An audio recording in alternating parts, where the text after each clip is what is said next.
विधानसभा की आज की कार्रवाई भी हंगामेदार रही। आज का हंगामा जब शुरू हुआ, जब दो सवालों के ऊपर दो मंत्री घिरते हुए नजर आए।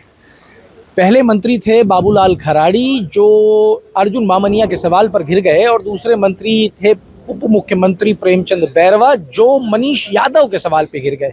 दोनों ही सवाल बड़े इंपॉर्टेंट थे, युवाओं से जुड़े हुए थे, और दोनों ही सवालों का जवाब मंत्री नहीं दे पाए, जिसके ऊपर सदन के अंदर जमकर हंगामा हुआ। और भी बहुत कुछ सदन के अंदर हुआ है, वो सब आप तक पहुंचा रहे हैं मैं और मेरे सहयोगी सौरभ भट्ट साहब। सबसे पहले बात कर लेते हैं, मंत्री ही गिरते हुए नजर आए, आज फिर एक बार वही हुआ है। जी आशीष जी, लगातार जो सदन की कार्रवाई जब से विधानसभा शुरू हुई हम देखते आ रहे हैं कि हर दिन प्रश्नकाल के दौरान सरकार के मंत्री सवालों के जवाबों पर घिरते नजर आते हैं।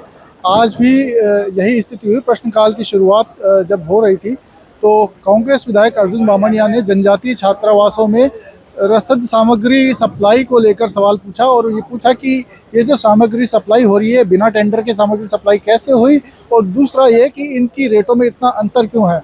इस पर जो बाबूलाल खराड़ी है, सरकार के जो जनजातीय मंत्री हैं, वो जवाब देने लगे, लेकिन उनके पास इस चीज़ का कोई जवाब नहीं था कि कागज ही ढूंढते रहे। ये भी बड़ा रोचक विषय रहा कि उनको वो कागज ही नहीं मिला जिस पे जवाब था। हाँ, उन्होंने सदन के अंदर अफसर दीर्घा की तरफ इशारा करके भी कहा कि इससे जुड़े कागज कहाँ हैं। और इससे भी ज़्यादा हैरानी की बात यह है कि वो पूरे जो ये सवाल का जो पूरा घटनाक्रम हुआ उसके दौरान वो मंत्री कागज ही पलटते रहे, और स्पीकर को यहाँ तक कहना पड़ा कि इस मामले में भ्रष्टाचार हुआ है और आप इसकी जांच करवाइए। स्पीकर को कहना पड़ा। अच्छा, दूसरा विषय रहा प्रेमचंद बैरवा का। मनीष यादव ने सवाल उठाया, यूनिवर्सिटी से जुड़ा हुआ सवाल था। उन्होंने पूछा ये शुल्क जो है वो किस बात का लिया जाता है, और मनीष ने भी आरोप लगा दिया कि भाई एक 228 या 238 करोड़ का एक घोटाला और हो गया है। हाँ, देखिए ये प्रश्नकाल का ही मामला है, जिसमें कांग्रेस विधायक मनीष यादव ने सरकार से सवाल पूछा कि राजस्थान के 3 विश्वविद्यालयों में विमर्श शुल्क के नाम पे छात्रों से 223 करोड़ रुपए वसूले गए हैं। करीब 23 लाख छात्र ऐसे हैं जिनसे 223 करोड़ रुपए वसूले गए। सरकार यह बताए कि ये विमर्श शुल्क जो है इसका इस्तेमाल विश्वविद्यालयों ने कहाँ किया और कितने छात्रों को विमर्श दिया गया।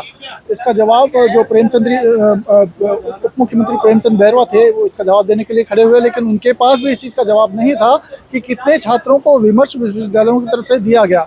सवाल का जवाब गोलमोल चलता रहा, और कांग्रेस जो थी वो विरोध करते हुए वेल में आ गई। हालांकि मनीष यादव ही वेल की तरफ मार्च करने लगे थे, तो स्पीकर को उन्हें टोकना पड़ा। लेकिन कुल मिला के आप ये कहें तो दोनों सवालों के ऊपर सरकार बुरी तरीके से सदन में घिरती नजर आई, और उनके पास इन दोनों सवालों का कहीं कोई जवाब नजर नहीं आया। क्या लग रहा है, क्या कह रहे हैं? अध्यक्ष भी कह रहे हैं निरंतर रूप से, नेता प्रतिपक्ष भी कह रहे हैं कि मंत्री तैयारी नहीं कर रहे हैं, मंत्रियों के पास जवाब नहीं है, मंत्री तैयारी नहीं कर रहे, जवाब नहीं आ रहे हैं, या इन सवालों की उम्मीद ही नहीं है कि भाई इस तरीके के भी सवाल कहीं से निकल के आ जाएंगे। देखिए, विधानसभा में अक्सर ऐसा होता है कि सवाल जब पूछे जाते हैं तो उसके पूरक प्रश्न भी पूछे जाते हैं। जो लिखित सवाल होता है उसका जवाब तो विभाग की तरफ से दे दिया जाता है, लेकिन जब पूरक प्रश्न पूछा जाता है तो ये मंत्री की समझदारी के ऊपर निर्भर करता है कि वो जवाब को किस तरीके से मॉडरेट करें। कहीं ना कहीं इसमें जो है जो सरकार के मंत्री वो पिछड़ते नजर आ रहे हैं कि सवाल के जवाब को किस तरीके से आप घुमाकर दे सकते हैं, जिससे सदन में जो सरकार की एक कहेंगे कि साख है वो बची रहे। तो आप देखें कि लगातार इस मामले में सरकार के मंत्री जो हैं एक तैयारी की कमजोरी दिखाती है, नजर आ रही है। अच्छा, दूसरा साहब, यमुना जल समझौते को लेकर विधानसभा में आज क्या स्थिति चल रही है? डोटासरा निरंतर घेर रहे हैं, टीकाराम जूली निरंतर घेर रहे हैं, यमुना जल समझौता, विपक्ष कह रहा है एक बूंद नहीं आएगा। देखिए, यमुना जल समझौते पर भी आज प्रश्नकाल में सवाल लगा था।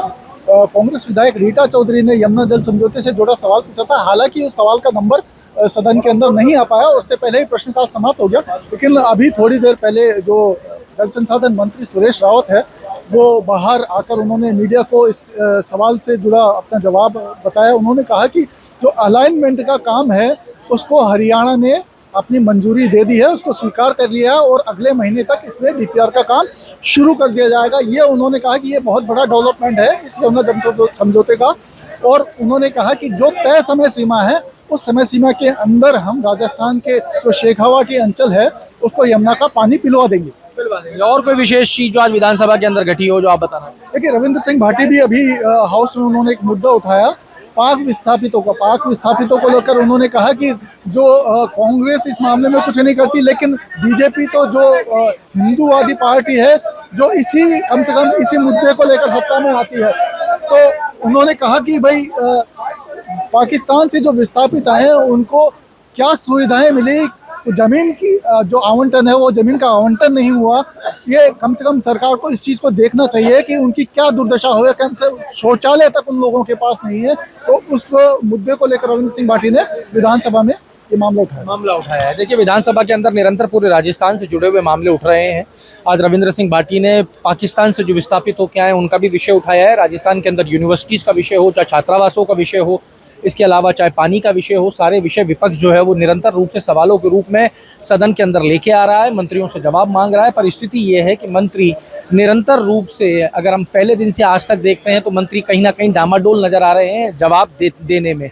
एक मंत्री अपने कागज ढूंढते रह गए। प्रेमचंद बैरवा उप मुख्यमंत्री हैं प्रदेश के, वो सवाल को गोल गोल घुमाते हुए नजर आए। इसी तरीके का कल वाकया देखने को मिला था जब जोराराम कुमावत ये नहीं बता पा रहे थे कि गाय को राज्य में क्या गौ माता का दर्जा दिया जाएगा। वो गाय की विशेषताएं गिना रहे थे, जिसको लेकर उन्हीं के विधायक ने आपत्ति दर्ज की थी। मंत्रियों की तैयारी यहाँ पे पूरी नहीं है, सरकार यहाँ पे घिरती हुई रोज नजर आती है, लेकिन उसके बावजूद भी सरकार ये कह रही है कि 2 साल कांग्रेस के 5 साल पर भारी है। तो जुड़े रहिए, विधानसभा में जो घटेगा वो आप तक पहुंचाएंगे, मैं और मेरे सहयोगी सौरभ भट्ट। आपके राज्य की खबरें, आपके शहर की खबरें सबसे पहले जानने के लिए देखते रहें अमर उजाला। चैनल को सब्सक्राइब जरूर कर लें और पाएं हर अपडेट।